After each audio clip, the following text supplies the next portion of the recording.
Alright, so I am here going to read Chapter 7 Word Wars for you, but I am outside of actually my 4th grade classroom. So when I was in 4th grade, I read this book for the first time right behind these windows.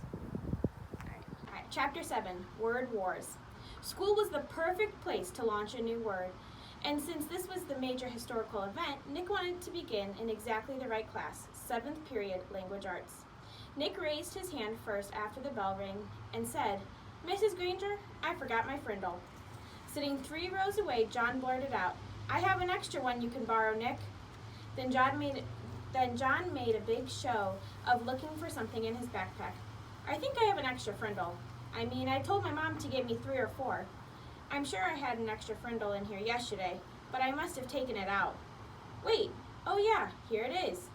And then John made a big show of throwing it over to Nick, and Nick missed it on purpose. Then he made a big show of finding it.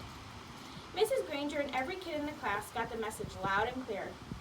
That black plastic thing that Nick borrowed from John had a funny name, a different name, a new name, Frindle. There was a lot of giggling, but Mrs. Granger turned up the power in her eyes and swept the room into silence. And the rest of the class went by according to her plan. As everyone was leaving after class, Mrs. Granger said, "Nicholas, I'd like to have a word with you." And she emphasized the word word. Nick's mouth felt dry. He gulped, but his mind stayed clear. He walked up to her desk. "Yes, Mrs. Granger?" "It's a funny idea, Nicholas, but I will not have it in my class disrupted again. Is that clear?" Her eyes were lit up, but it was mostly light, not much heat. "Idea? What idea?" asked Nick, and he tried to make his eyes as blank as possible. "You know what I mean, Nicholas. I'm talking about the performance that you and John gave at the start of class. I'm talking about this." She held up her pen, an old maroon fountain pen with a blue cap.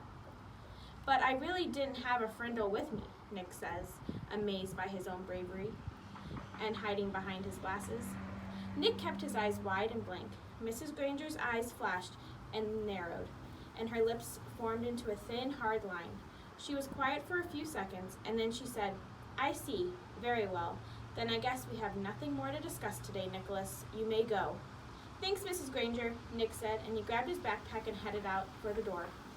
And when he was just stepping into the hallway, he said, "And I promise I won't ever forget